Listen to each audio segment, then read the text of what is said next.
So this day is going to be 2 hours. It's probably going to go quickly, I feel. So we'll try to get it all in. I have 100 slides. We'll try to get through everything.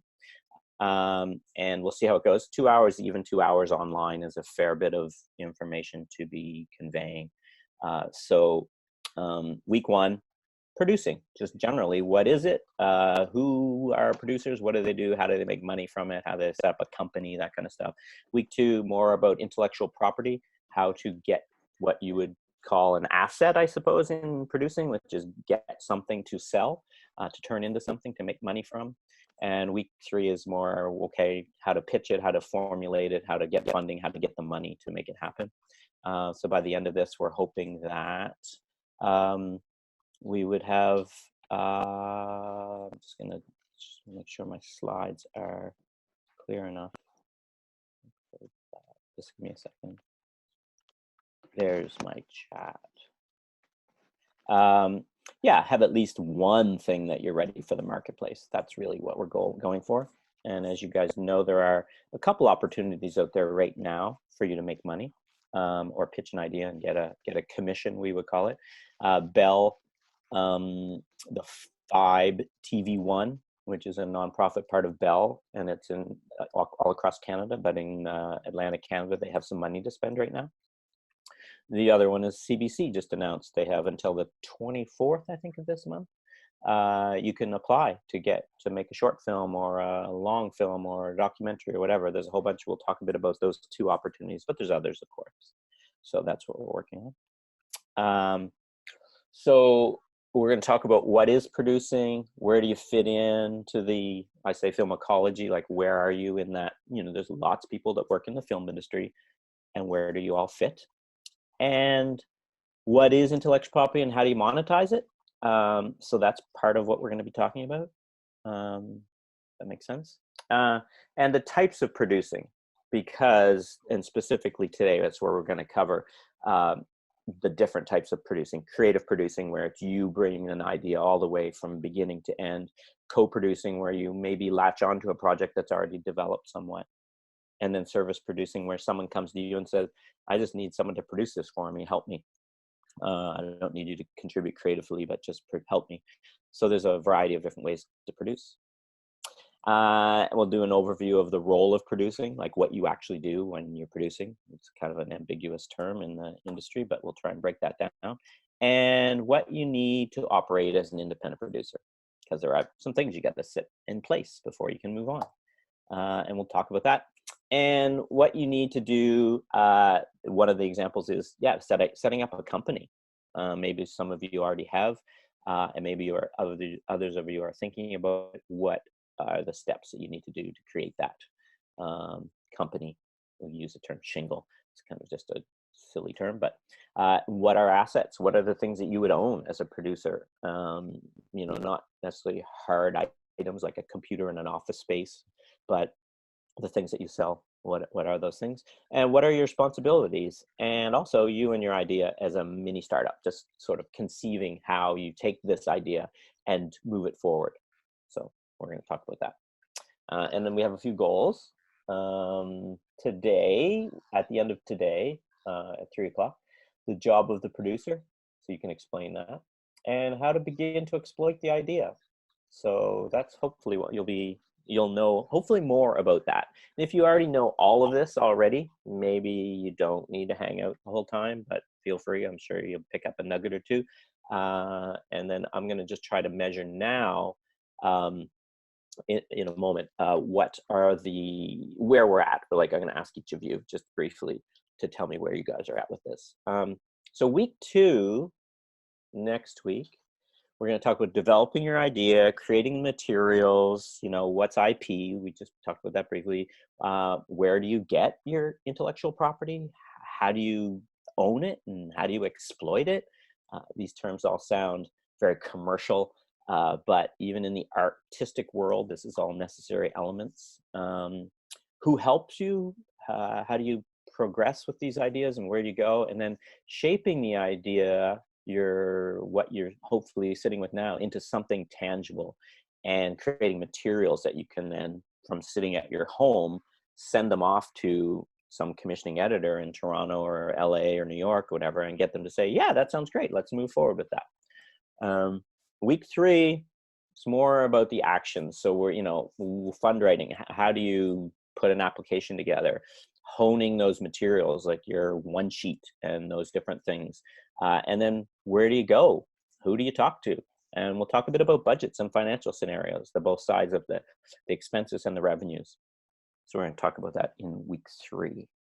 So I would like to, if this is okay, we'll give it a try. We'll see how it goes, is just go around the room. And if you guys, if you want to, you can say pass if you don't want to. But if you do want to, you can see this slide and maybe just talk briefly.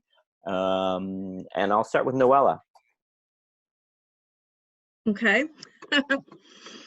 Noella Richard. I live in close to the Evangeline area in PEI. And I've dabbled in film for quite a few years, mostly just amateur stuff.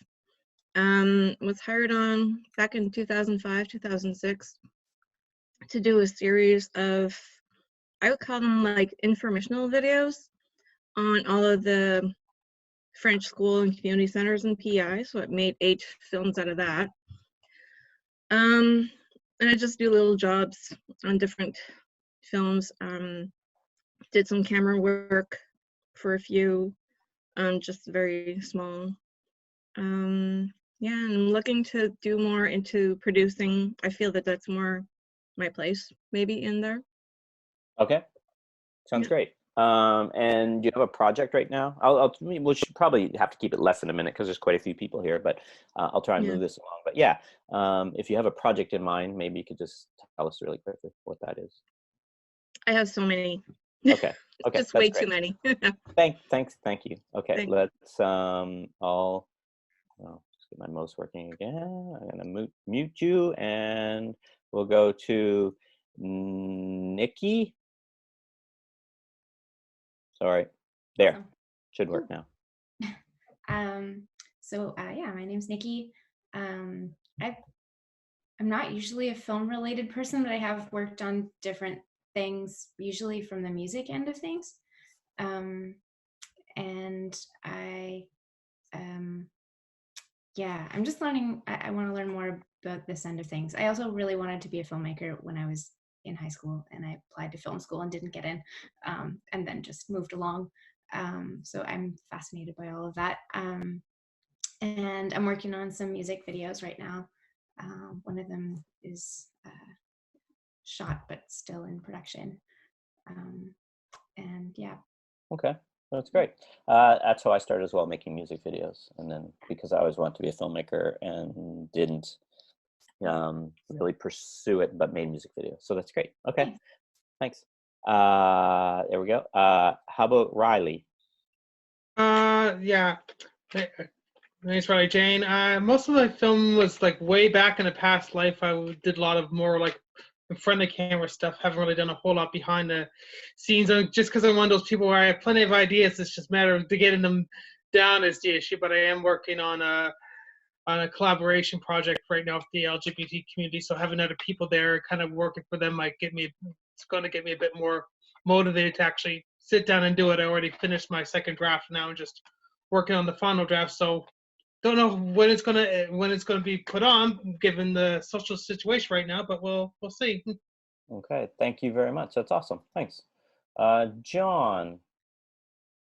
We'll see if this. Yeah, there we go. Hi, I'm John Kimmel. I use he/him pronouns. About 13 years ago started in the film industry and went from a PC to a line producer over about 7 years. Had my own film company that I then sold all the backlog for in 2013. Moved into interactive. Moved back to the East Coast. Fell back in love with the ocean, and now I'm here. I've got far too much that is on my plate, and I'm mostly here to get myself reintegrated into the film community so I can help contribute with world domination and bringing the film scene here to PEI to see the magic that I think we're all aware of. That's it. Okay, sounds like you know a bit about producing then. Just a little. Okay. But I'm sure lots has changed. Okay, great, thanks. I see Shane. Whoops, I did that. We both. There you go. Okay. My name's Shane Mountain. I got into film years ago with the iMac, doing grip and lighting and a few things like that. And recently got to direct and write my first short, and working on a TV series that I hope to be able to pitch. And I'm really interested in learning more about the production side of it and how to get the ideas moving and working. Okay. Well, thank you. I'll let you mute yourself, and I appreciate that. And let's move on. Nathan. There. Yeah, I'm Nathan. I own and operate Wrong Horse Productions in PEI. I'm relatively new to this. I've been doing this for about 3 years now. Started out with videos with nonprofit groups, moved into larger projects. I've done a number of music videos, commercial projects, and lately, over the past year, I've been getting into narrative works. So we have a Film Forward project going eventually, I don't know.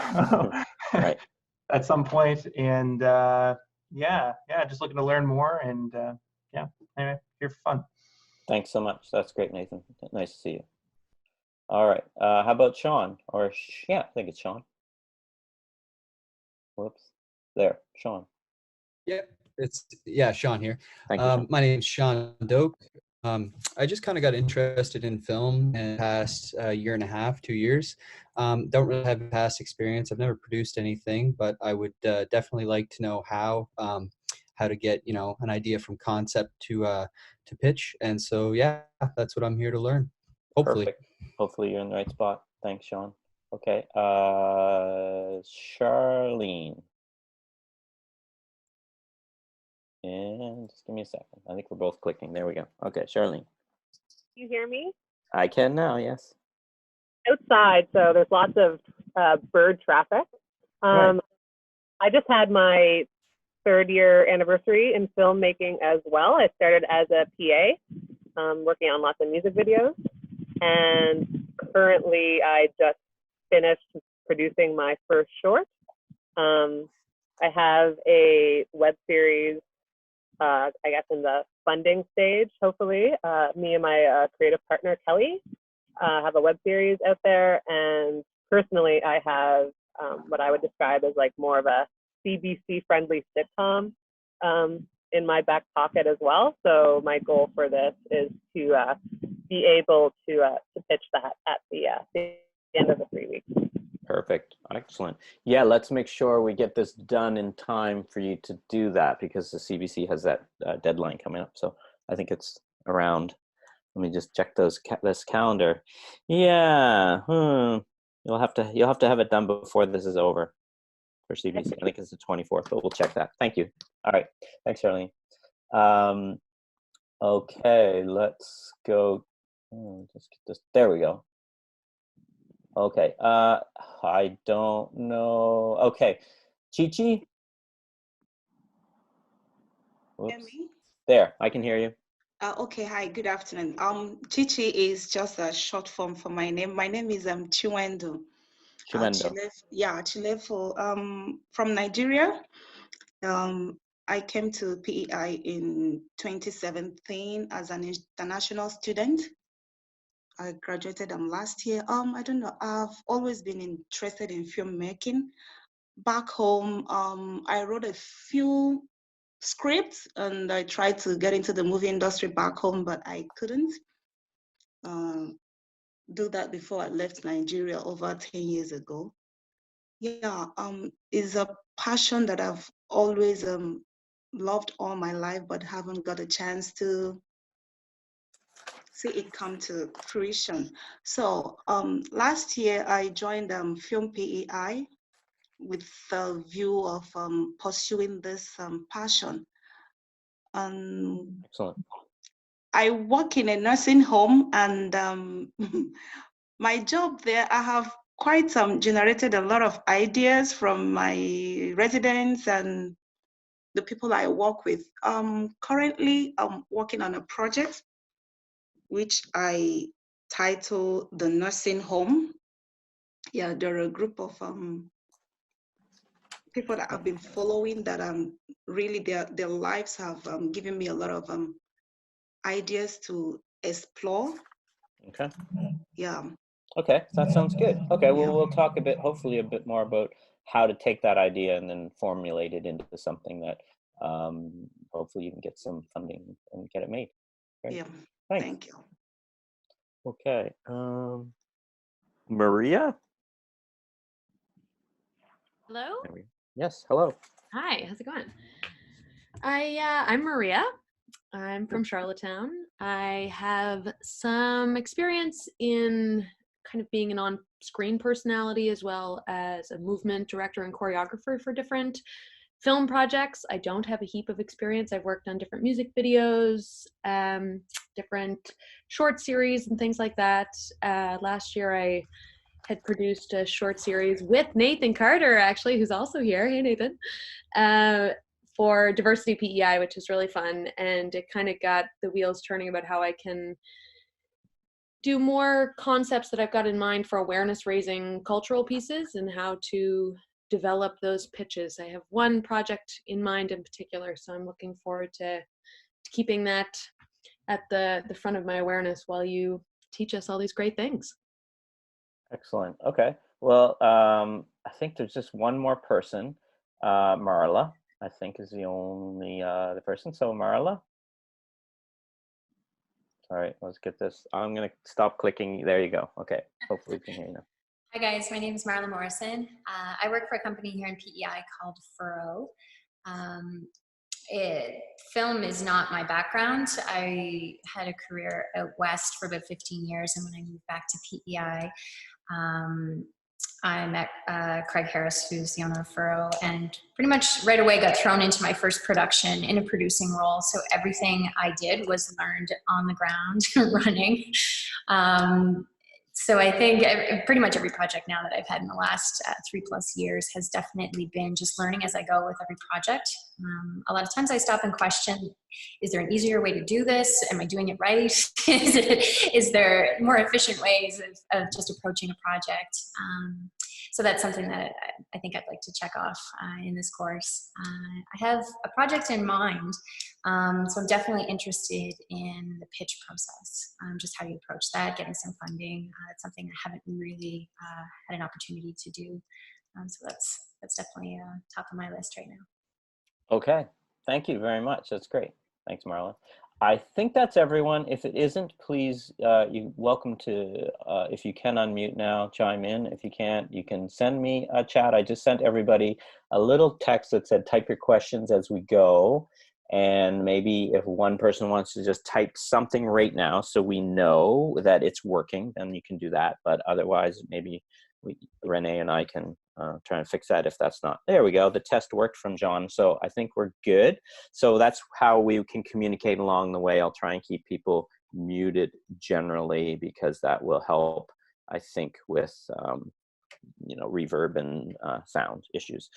So that's everybody. Now, I guess I should talk about myself. Renee, you guys know her. We won't ask her.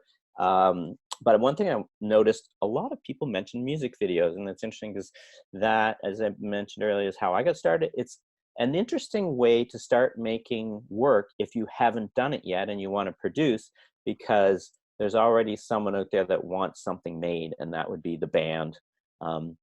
Sometimes even the label or the publisher or whatever. So there's people out there that want something to get turned into media, time-based media, like a music video. And you already pretty much have the soundtrack. In most cases, you do have the soundtrack. So you only have to think about one element, not sound, but picture. So if you are trying to start out producing something, music videos isn't a bad way to go because it's kind of less work in a way. Plus, because it's avant-garde or experimental, typically, it's not strict narrative storytelling. It's not strict documentary storytelling. It can be very fluid.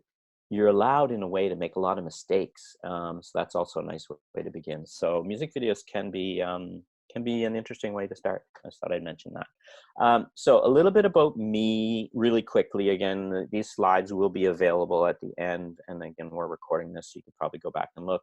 But I wanted to direct, like probably many of you. So I started producing because I could direct what I was producing. I also started writing because I wanted to direct stuff. So I've kind of been doing all of that for a while. I've produced a bunch of stuff for other people, and there's a couple examples: Ingrid and the Black Hole, How to Be Alone, Boyclops. These are different films that have played elsewhere, and I just, people ask me to help them with their thing. And I've written and directed a bunch of shorts, including these. We'll skip through that really quickly. And I've done a bunch of documentary work as well. I see Farm Workers isn't bolded because that's my most recent thing. It's on CBC. It was just another Land and Sea episode that was on 2 weeks ago, maybe. So yeah, short form, long form. Some of the things that I've done in the past is the TIFF Producers Lab. The deadline for that's coming up soon. It's free to apply. I encourage you to try. The Producers Lab, that doesn't even exist anymore. The Sundance Documentary Fund was something I was successful at. TIFF has a pitch program, which is also an interesting program to apply to, and the deadline's in early July, I think, for that. Anyway, there's a bunch of other things being involved at the Atlantic Filmmakers Co-op, doing a job similar to what Renee does. I did that in Halifax, and I am in Dartmouth, Nova Scotia right now. So I also program for film festivals, and that's useful because then you get to see people's work, which helps you realize, what's trending, what's good, what's not good, what works, what doesn't work. So it's nice to sit on the other side. Just like if you were asked to be on a jury, if Renee said, could you be on a jury for something, it's really beneficial because you get to read other people's work and other people's applications. But yeah, there's a bunch of film festivals, and we just started, a friend and I just started a horror film festival that we're going to offer up this first time in the fall of this year, which is hopefully will be fun. Who knows, again, because of the pandemic, what will happen, but we've got tons of applications already, submissions. So that's me. Again, if you have any questions, that's great, but let's move on to making films. And I want to mention some good news to start. It's never been easier. When I started making films, you had to shoot on film, you had to get the equipment, you didn't know, no one owned the equipment, you had to go to a co-op like FilmPEI. It was really challenging, just processing. It was really expensive. It's so much cheaper now. It's really, literally, I teach a class where people just make their films with their phone in their pocket, edit on their laptop. It's so much different. So it's easier. It's also much easier to reach audiences because we can do this sort of thing, and you can find people all over the world that might be interested in what you are making, what you're trying to say. Challenges, of course, is there are a heck of a lot of films. So therefore you have to rise above that clutter, and that's a challenge. Just being heard, being seen is really difficult. And it's also very hard to make something unique because there's so much stuff being made. I think I would say even the FilmPEI, which was IMAC before, something like that, or AFCOOP, which is where I worked, probably the first year that organization existed, there were probably 1 or 2 films made that whole year by all the people. And this year, 50 probably, 80 from that one organization. Like it's just, so that's the challenge, of course, is trying to be seen and heard and make something that everyone is engaged with. So that's a challenge. Okay, so let's go to what is producing. That's a pretty basic question. I'm guessing many of you have an idea of this, and many of you have already done this for a while, but let's just take a look at what you do. Typically, again, TV and film, I'll separate it by television and film because, those are silos in a way, but it's all kind of merging now, of course, because what is television, right? But we will say traditionally, directors are the creative leader when it comes to film. Television, not so much. It's more the producer. The producer is more the writer, and therefore they typically, when you're doing a series, you can't have the same director. There's just too much work for the director to do. So it ends up being more producer driven, and they tend to be called the showrunner, you might call them. But in film, because it is a one-off, there's one person that has to have the idea and then pretend to be sitting in the audience 3 months from now, a year from now, whatever it is, and see the finished product. And that's really the director's job. But the producer's job is to be in charge of all the rest of it, financial, logistics, all of the stuff that helps the director envision what they first thought of all the way to when they sit in the audience, and then the audience sees the film, or even like on their iPhone or what have you. So that's something to think about. That's the producer's job, is to help the director in a way, is to provide them a complete blanket of shelter so that their vision can be created. So you are working in the finances and the logistics of making that happen. So here's a little slide of, I've seen this before. I thought this might be useful. What do my friends think I do? I just chat on the phone all day. I sit at my computer all day. That's kind of true. What my mom thinks I do is just play all day. It's just having a good time. I go off to film festivals. I just do, that's what I do all day long. What society thinks I do, yeah, producers, aren't they the people that like just get tons of money and all they do is just play with money all day long?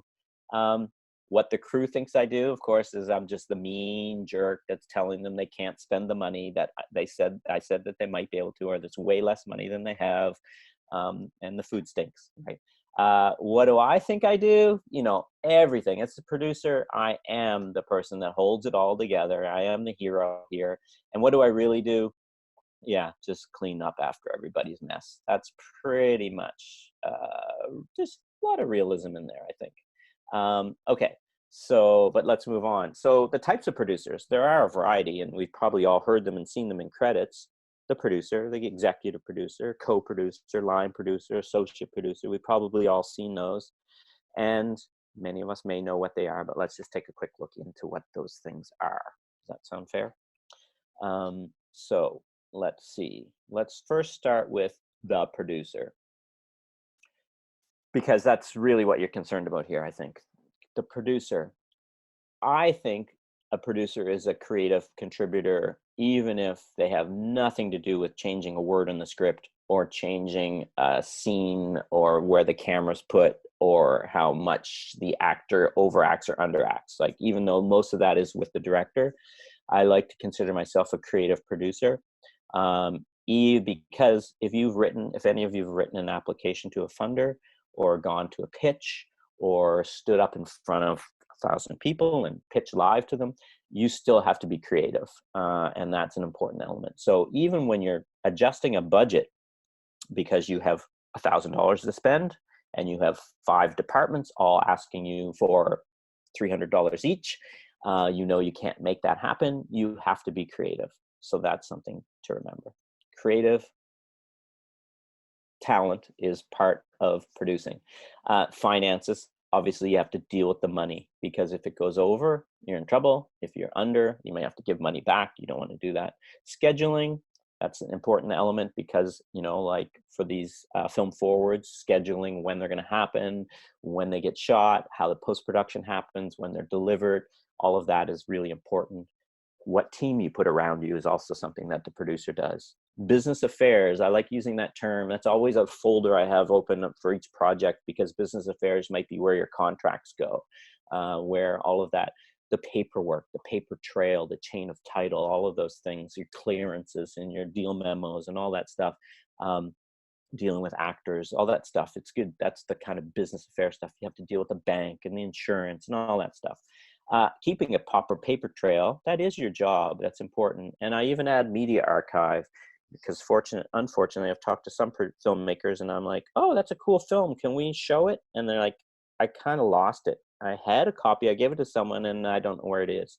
It's a little less problematic in the digital world, but it's still a problem, because as you know, how we store media changes so often. And so if you don't have a RAID and a hard version of on a disc, what happens when like I picked up the other day, I can't see it on my desk here, but some different discs that have media on them. And I don't even know what machine I could stick them in to open. So you do have to think about archiving your work, like your films or whatever that is that you're doing, even if it's corporate work and someone wants access to it. So that's something to remember as well. And again, the producer is most often the person on the project from inception to completion. that's something to think about. Not always. Sometimes it's the director. Sometimes you're a team. Sometimes you are the director, producer, writer. But often you're the person that's stuck with solving everything all along, even at the very end. So the producer typically initiates, coordinates, supervises, and manages the creation of the production of the media. That's one thing that they try to do. This is what we are doing here. I'm trying to get you to initiate an idea and then move it along and then take it all the way through. But, we'll see how each of those ideas go. You typically secure the rights to the project. So maybe you saw a cool article in the newspaper or a friend had told you an idea. It's your job to secure the rights to then move that forward, because if you haven't secured those rights, that person might come back to you and say, I see you're making a film, but isn't that my idea that I had? And that could be a problem, right? So you need to secure those rights.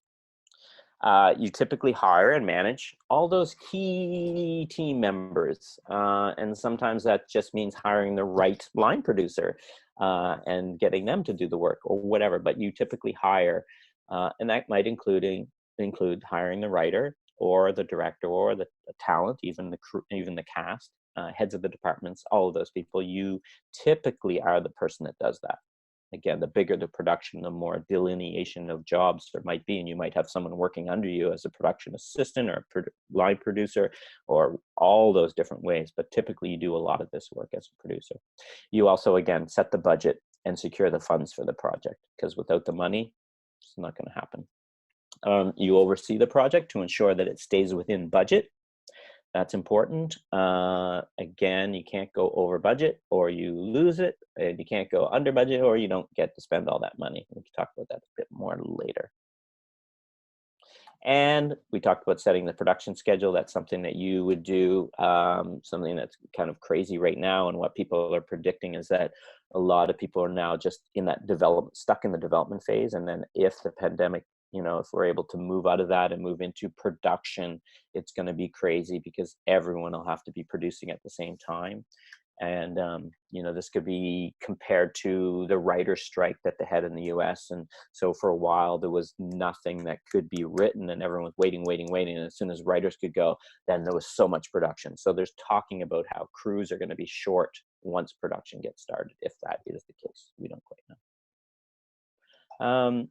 Yeah, and then post-production, of course, once the film is wrapped and everyone has a beer and congratulates everyone, they all head home, you're left with taking the media that was shot, all the audio and video and everything, and then seeing it to the end. And whether it's a music video or a feature film, you still have to oversee the post-production, and that's often most of the money's been spent, and you're still scrambling and trying to get it to turn into something that's finished. And then, of course, once it's done, what's left? You have to sell it. You have to take it to market. You have to show people. You have to get it out there. You have to get it seen. So that's like a whole other phase of producing that we don't often talk about. That I did teach a workshop last year at FilmPEI, which talked about that phase, which is really the second half of producing. A lot of people, all that stuff I listed really is half of producing, and the second half is now I have something to sell. So you have to consider how important that phase is to your career, if that's what you want to do. Even if it's a corporate video and you're just delivering it, or a music video and you just deliver it to them and you expect them to do all the marketing promotion, you still have to consider that maybe you can help contribute to that. As I mentioned, I just finished a half hour for CBC for Land and Sea. I delivered it to them, but I can help promote that. I can help get eyeballs on it. I can help people talk about it and get engaged in it, and that helps the channel. And then they might want to come back to me to have me do more because I'm helping market and promote it, even though I don't own it. So remember that. I'll just give you a quick example. I did a feature film called The Disappeared.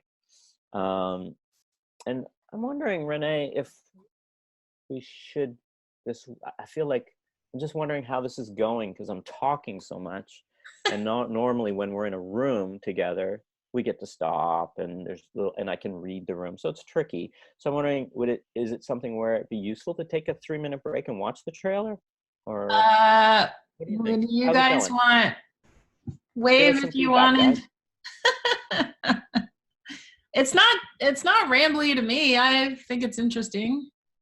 Okay. I mean, yeah, I see some, yeah, it's just, talk. I don't mind talking, but I like, it's like even this is a break, right? So for people listening, right, even having one person, one new voice is good. So, again, we're new at this. We're trying to figure this out. So, and you can't see me because I have the slide up. So it's a voice and, thing. So Well, we're all going getting notes that everybody seems to think it's fine. Okay. Yeah. Okay. Thank you. You're Well, doing that was well, a break. Walter. I'm really engaged. It's good. Okay. When I see I'll wait till 4 heads nod off, and then we'll change the format. No, it's that was enough, I think, just to break it up. You know what I mean? So thank you for chiming in. So the example is The Disappeared. So this is a feature film that was, I think, $1.25 million. So a bigger project, obviously. It takes quite a while to get that. It's a lot of money is from the taxpayer. So telefilm shouldn't be willy-nilly about giving that amount of money out. It shouldn't be that easy for a producer to get $500,000, $600,000 out of the tax-paying, people. So it takes a lot of work. So what happened with this project is I made a short. I worked on a short with a person, Shandy is her name, the director. We had done quite well with it. It played at the Toronto Film Festival, Vancouver, a bunch of different places. And then we got back from those, having gone and promoted it. And then I wrote to her and I said, so what's next? Do you have another project? And she's like, I just pulled my feature off the typewriter or whatever, out of the computer. And I said, well, okay, well, let me have a read. And I read it and I liked it. And so we started developing it. So as the producer, I optioned the rights to take that story and turn it into something. So I was like, first, she's the director, she wrote it, but so I went to her and I said, what project? So in a way, I initiated it. We became partners. We developed it. We got money from Telefilm, did a round of development, kind of kept working, pitching it to people. Then I got another producer involved. We moved that further along. Then I got another 2 producers involved. So there were 4 of us, and we kept moving along through 3 rounds of development of Telefilm. Not that different than, we'll say, Adam and Jason, who did a feature in PEI recently. And so when we finally developed it, got some producers from out of province, we sort of cobbled together a bunch of money. We shot it.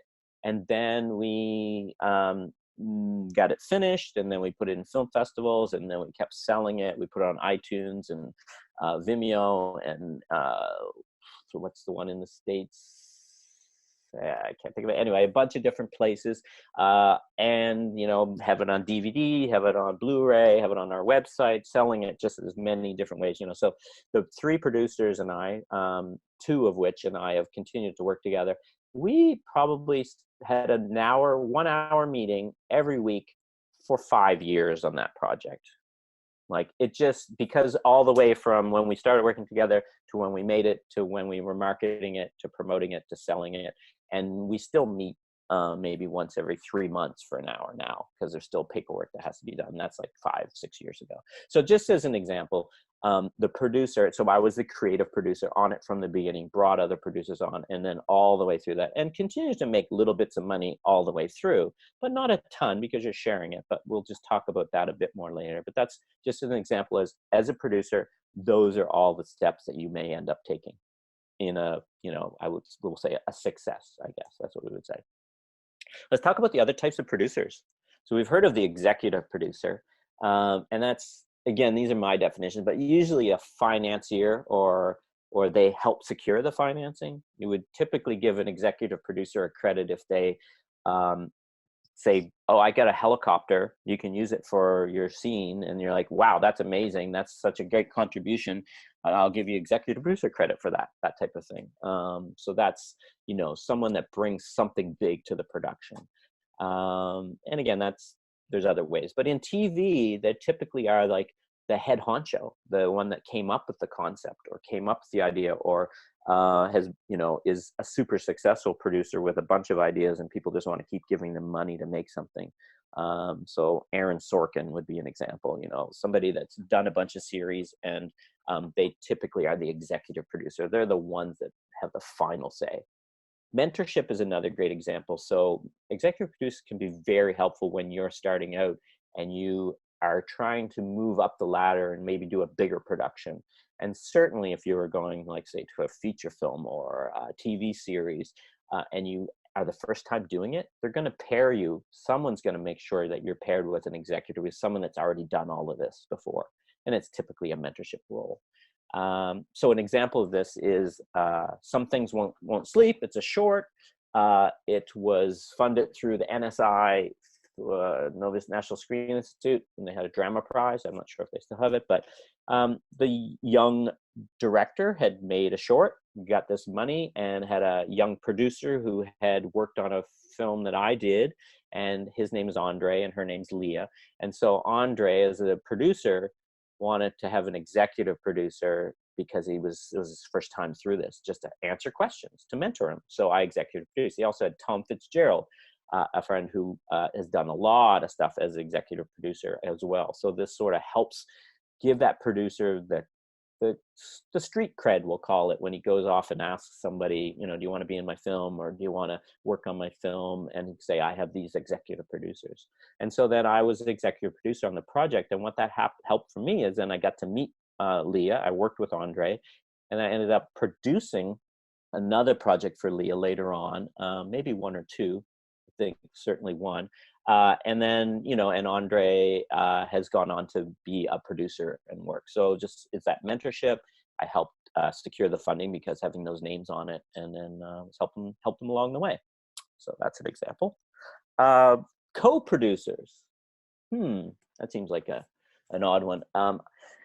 Typically, a co-producer would be someone, again, this is, we're not talking like the Hollywood studio format, but just in our world, a co-producer is someone who typically joins on and helps the producer along the way.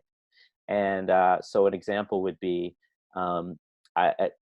this one I use is Hellscape. The title will change, I think, by the time we're done. But I was at the Toronto Film Festival 2 years ago, met up with a guy from New Brunswick. We hung out. His name's Rich. He had made one feature film. I had made one feature film. We were talking, and then he was talking about this project that he'd been developing. So together, he's like, well, maybe we could partner and you could co-produce this. So he had written the script, had developed it 3 times, I think, already. So he took it was gone through 3 rounds of development. I think there were 2 at the time, but then I helped him with the 3rd round. And then we attached a director, Gia Milani, who is from New Brunswick. And we thought, New Brunswick doesn't have a great infrastructure yet for shooting, but I, in Nova Scotia, could help co-produce by shooting it in Nova Scotia, and we could post it in New Brunswick. Because New Brunswick, like PEI, is interested in developing the film industry, but they're not quite ready for a full crew or anything.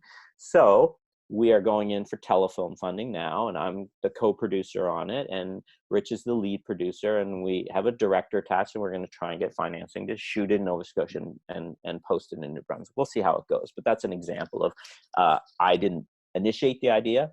I am now a co-producer on it, so that's an example. And so bringing something of value to the project. One of the projects I did a long time ago was about the AIDS crisis in Malawi.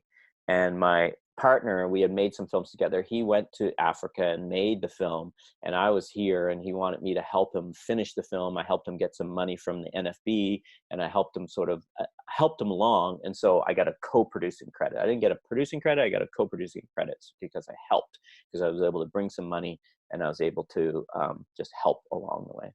That makes sense. Line producer. Charlene might be able to talk a bit about this one, but typically a producer, once they're busy and in the mix, might need someone else on the ground. And we'll really say that's the person that controls what happens below the line. We'll talk about above the line and below the line at some point, but it's coming up. We'll talk about that. But they're the ones that really, they supervise the physical aspects of the making of this show. And now, on The Disappeared, where we had $1.25 million, we're spending, $200,000 a week. You want someone to really control the flow of that money, because it can get out of hand pretty quick when it's that big. Even when it's small, once you're in production and you're shooting, money is just flowing like crazy. And you have to be really careful, because if you have money, you don't want to run out of it. And the line producer's fantastic if they're very experienced at helping control that stuff. So that's another type of producer. It is more the sort of the producer that does the work on the ground. Yeah. And then there's the associate producer, and that's often, I'll say, more like a token title. It's typically, you can watch a TV show and just see how many producers there's. Sometimes there's 27 different producers on a project, and it's just list them and list them and list them, and you're like, wow, that's crazy. Some of them literally just were helpful and we're doing something great and then rewarded for that. It could even have been a production assistant, someone who's just helping the producer, but they've done such a great job, they reward them with an associate producer credit. So sometimes the writer, the production executives that helped fund it, sometimes the underlying rights holders, sometimes it's someone that offers a vital, favor in exchange for the credit. And I say that this can be useful because when you're, scrapping around trying to get something made, and you go to, there was an example, I needed a coffin for a scene in a church because we were doing a funeral thing. And those are not easy, and they're not cheap. You don't find coffins simple. This was hard. And so, that'd be an example. I didn't need to give them an associate producer credit, but it'd be a perfect example where you go and I met with the funeral place. They're like, oh yeah, we can do that. We'll rent it for you. And we had to pick it up and bring it back and make sure it wasn't scratched and everything. But it's like a floor model that they use for this sort of thing. But, I would say, oh, and I've given you associate producer credit for that. That's another, that's something that's almost like money to some people. So consider that a useful tool when you're trying. So associate producer credit can be a token that you can use in exchange for something, a service or a product. I will say that it depends on what you're doing. If you're just making your own short film, you can do whatever you want with these credits and name anyone, anything. But the further up you go, the bigger we'll say the money gets, and the more hands that are in it, the more control they have over especially with unions and guilds, like with ACTRA and DGC, WGA, these different, I use some acronyms, we can explore those if you want. But that's the sort of stuff where they say, but this specific credit can only be given to this person if they've done this and this and this thing. The rules start to really get tight when you get bigger up, and especially if it's a broadcast or whatever, and they just don't let you put willy-nilly anything. But at this level, at small, you can use these. If it helps you, that's fantastic. So just consider that. We'll just talk briefly about TV producers, because I alluded to earlier that TV, again, what's TV? I made air quotes there. You can see it. Writers are kind of it's kind of a neat place if you're a writer, because you're sort of the king or queen in this, which is fantastic. Whereas in film, writers are not respected as much, we'll say.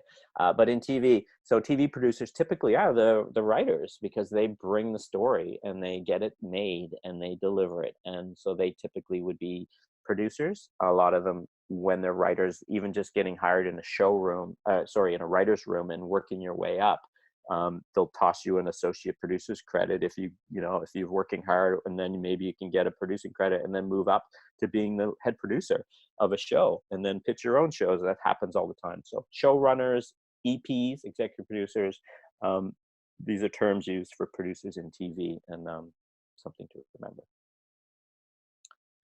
I'm going to stop for a second. Everyone needs to take a little break, a little breath, because I've been talking a lot. Let me check the chats to make sure. Yeah, seems like everything's good. If you have any questions, feel free to toss one in. So Canada, yes, Prince Edward Island, Canada, the film ecology here. Let's talk a bit about that now, because this is a world that is different than LA, different than New York, certainly. And, it's different here than it is in Toronto and Vancouver, but it's something that it's good to get context. Here we have FilmPEI, so that's a great organization to help you out. Innovation PEI, another place with a mandate, and the Charlottetown Film Festival. These are the three places I thought of immediately that might be helpful for you and that are worthy of knowing about and learning about and taking advantage of. In the region, it's even bigger, of course. In Newfoundland, we have NIFCO. It's like FilmPEI. We have AFCOOP in Nova Scotia. We have New Brunswick Film Co-op and Struts, which is in Moncton and in Fredericton, and then CFAT, which is another place in Nova Scotia. All of these places have gear, workshops, grants, opportunities. You know, think about them, be aware of them, because they can help you. Doc Atlantic, for a documentary organization, for anyone that wants to make documentaries, is a chapter. There's a people members in PEI and all across Atlantic Canada. WIFT, Women in Film and Television.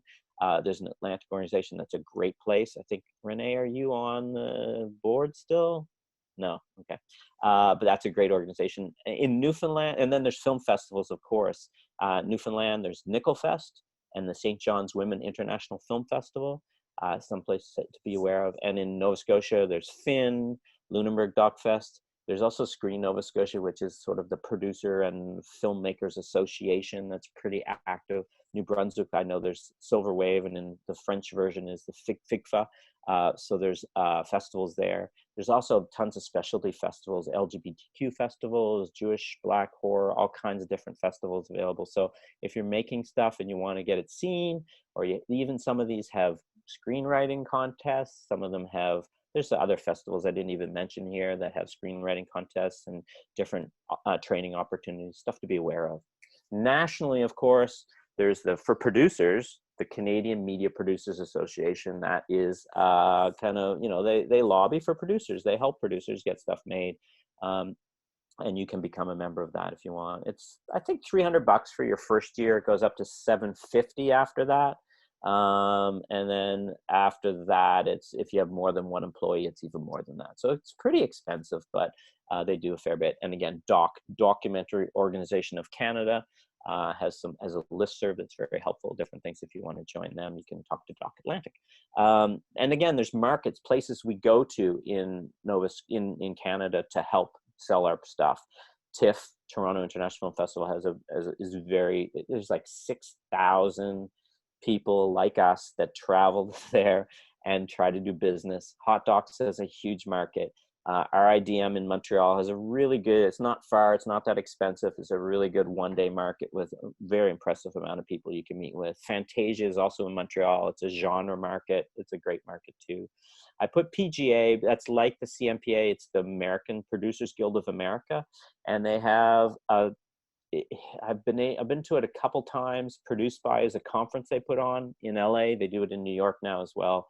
And all this is fairly expensive and kind of high end, but these are opportunities that some of the provinces have put together some travel help to help people attend these things. So, you know, something to think about and work towards if you have ideas and you want to sell them face to face at markets. So let's talk about setting up your company, because that's important. Maybe some of you have already. That's great. There's some different ways to do that. Start small, keep it simple. I'll use the acronym KISS. Keep it simple, stupid. That's something to remember. You want to keep it simple. So if you're starting out, a sole proprietorship is the cheapest, easiest thing you can do to create a company. You can do it through Prince Edward Island. You do a name search, and it's not that difficult. Renee can help you with that, I'm sure. I just did a quick Google on FilmPEI, in Prince Edward Island. It looked very similar to Nova Scotia.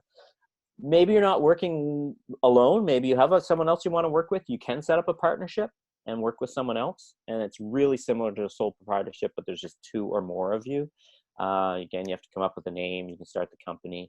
The difference between that and a corporation is that a corporation, somewhere along the way, we can go into the history of it, but corporations became people. They're an entity. They're a real thing that, for some reason, if you pay them money and create a corporation, it helps prevent you, the individuals who may own a part of the corporation, from being liable. And so that's an important thing. So as a partnership or sole proprietorship, you can pour all your sweat and tears and all your money into your projects. But remember that any liability like debt or someone wanting to sue or anything dangerous like that, you're not protected with a sole proprietorship or partnership. If you create a corporation, then they can't, if you do it right, they can't take your house, they can't take your car, they can't take your pet bunny, because you're protected from that. So that's something to remember. And a cooperative, I think FilmPEI is still a cooperative. that right, Renee? Yeah, FilmPEI still cooperative. It's just a different way to set something up, but it means you can never make a profit. But certainly 15 people could be employed in your cooperative, and you could be doing a lot in nonprofit sense to build a company, but it is a bit different. So those are different ways to set up a company. We're going to talk a bit more about what that is. So imagine, let's start a company now. I would suggest, if you have a production and you've gotten money to, even a film forward short, where you're going to get some money and spend some money, you probably need a bank account. You probably need, insurance, those sorts of things. So you're going to need a company. So just start with a simple sole proprietorship or a partnership, and then you set up your company. Once that's done, I would call it a boutique production company, because that's what I have. I have a new partner, but we're both sort of employees of the production company, but really it's a very small company, and that's what you can have at this stage. Your company, if you maybe make another film and then another film and then get big money, I don't know, you get development money or you get $10,000 to do something, whatever that is, then you're going to need to start a new company, what we call a single purpose company for your next film, because we'll go into that. But then you have your parent company. So the very first company that you made, you incorporated it, costs about $1,200 to incorporate a company now. You can probably do it all on your own for $800, but it's pretty expensive. So once you incorporate a company, we'll talk a bit about that in a minute, you have a company, but then each new project that you make, each new film that gets real funding, whatever that is, like we'll say anything over $20,000, I don't know, whatever, it depends. Once you get money, usually it's determined by the funder that's going to give it to you. They're going to say you have to have a single purpose company, so you're going to make a new company each time. Why would you separate the parent company from the single purpose company? Because a term called cross collateralization. Now that's probably the biggest word we're going to use today. It's pretty ridiculous, but the concept is, imagine you made an awesome short film and it was doing super well and you were selling it on the airlines, and I don't know, you had it on Vimeo on demand and people were just like buying it like crazy. You're making lots of money on it. That's awesome. But imagine the previous film that you made lost a lot of money. And that previous film that you made and the film that you made are both in the same company. So maybe you weren't able to pay some of the people you deferred your fees to, the DOP, maybe you said on the first film, like, you work for free for me. If I ever make money on this film, I'll pay you. And they're like, sure, $700. You owe me $700 if you ever make money on it. Well, what if you made money on the next film, but you didn't make any money on this film? They could say, well, it's all in the same company. You made money on that film. You need to pay me now. But if you have separate companies, then you create a barrier between those two companies, a wall between them, and you have two separate companies, so someone can't legally come and say, well, you made a lot of money on that other film. You owe me still money for this film. You have to pay me. So that's why you do it. Hope that's clear. Let's move on from cross-collateralization. Now let's talk about the different costs that you need to have when you set up your company. You do have to do a name search. You do have to register the company with a province or nationally. It's actually cheaper to do a national incorporation than it is to do in Nova Scotia. We have the highest rates annually, but I don't know what the cost is in PEI, so it's something to think about, right, Renee? You can contribute. Federal is way cheaper. Yeah, so do a federal incorporation and then you have to register your name in PEI, which it costs like $200 or something. Right. Yeah, they'll get you every way. So thank you, Renee. So incorporation, there's a cost to that, as I mentioned, and then you still have to like set up a bank account and then probably buy your checks, right? You don't need to write many checks these days, but my accountant likes it if I have checks because it's really easy to follow. But even transfers and stuff. So there's some costs involved, one-time fees, we'll say. There's also, think about these other things that you might want to have with your company. You probably already started to think about these, like what's the company name? And if that name has a brand or a logo, do you have that? I got a friend to design the logo for my company. I've done it a couple times, but the last one I paid her some money and she designed the logo. And so I have that. And you need business cards typically. Some people have digital business cards, but if you're going to meet people, business cards are still pretty useful. I have a stack probably an inch and a half thick from the last market I went to, just from all the people that I met, and we exchanged business cards. So you get, it's only like $20, but you still have to spend that money. A letterhead, something if you're going to be writing to people and asking for money and stuff, you probably need to lay that out. Again, you can do much of this yourself. A website, having a website for your company, still pretty useful. You can do it pretty cheaply, but there's still some costs typically. And have you ever seen an opening logo for a film? You probably thought, oh, I have a great idea for mine. 20th Century Fox, we've got The Lion, we've got some classics, but most films open with a little opening logo, and that's animated, and sometimes that takes a bit of work to make. I had some pretty simple one. I don't even have one now. I had an old one that just makes my logo spinning around. But those are things to consider. Then there's annual requirements. That annual, like we talked about, oh God, I got to pay the annual fee to that annual statements, because if you are being asked to submit money or reports to funders, they need annual statements. So that means you have to hire an accountant to do those. And then your online presence, if you have a website or such. I have 3 websites right now for my parent company and 2 productions. And I was just talking to the guy who does that for me, and we're just moving them over from one host to another because it's a little cheaper. But that's just, he still has to do it. That costs me money. I have to pay my annual fees to keep it all up. So all that stuff adds up, right? You want to minimize what we call overhead. You want to minimize all these costs as much as possible, because you need to put the money in your pocket to keep going, but these are all costs to be aware of. And then there's even monthly costs, like bank fees. Even having a bank account, $7 a month still adds up, right? The cheapest you can get. And then office costs. Do you rent an office? That would be a lot, probably, right? Or do you share an office? Or do you have an office at home? I'm talking to you from my office in my basement, which was just halved because my 13-year-old wanted a bedroom. So I had to build a wall and make a room for her. Now I have a smaller office, but it's cheaper. So keeping those costs down, but even your phone costs, we'll talk about the benefits of these in a minute, but these are things that still cost you money. You have to be careful about these things. They all go into the big pot at the end of the day. Expenses. So even now, some of these things, like you can start to write off some of these costs for your business. So when you do make a little money on one end, then you may be able to expense some of these things. So I think it's still the rule that after you make $30,000, you have to start charging HST. You're supposed to do that. So that means if you're starting to charge HST, the other benefit is that you can start claiming the costs of HST on all business expenses. Now we're kind of getting into the weeds here, but if you go out and buy some printer cartridge for your printer and you have to pay HST on that, but then you're selling something and you're collecting HST, you can start to claim those costs, and that can help you in the long run, because there's a lot of little costs that you spend as a producer that HST comes in, right, Renee? Yeah, the incorporation allows you to claim 100% of your HST.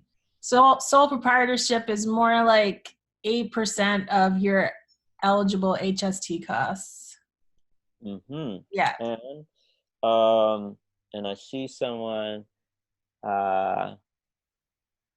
special note, with exceptional setup costs that you have to incur for initial incorporation of a company aren't eligible to be claimed like traditional costs and deducted straight from revenue. So that was John adding that. Thank you, John.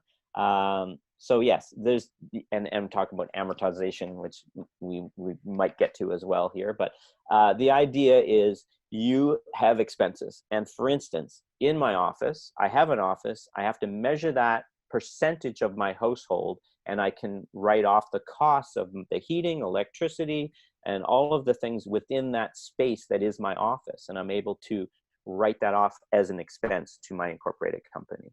But again, that's an example. Your automobile, same thing. The travel to business, for business, you can write off as a percentage of it, but you have to track that. And you have to keep a log, supposedly, of all of the business and that you do, and you can claim a percentage of that expense.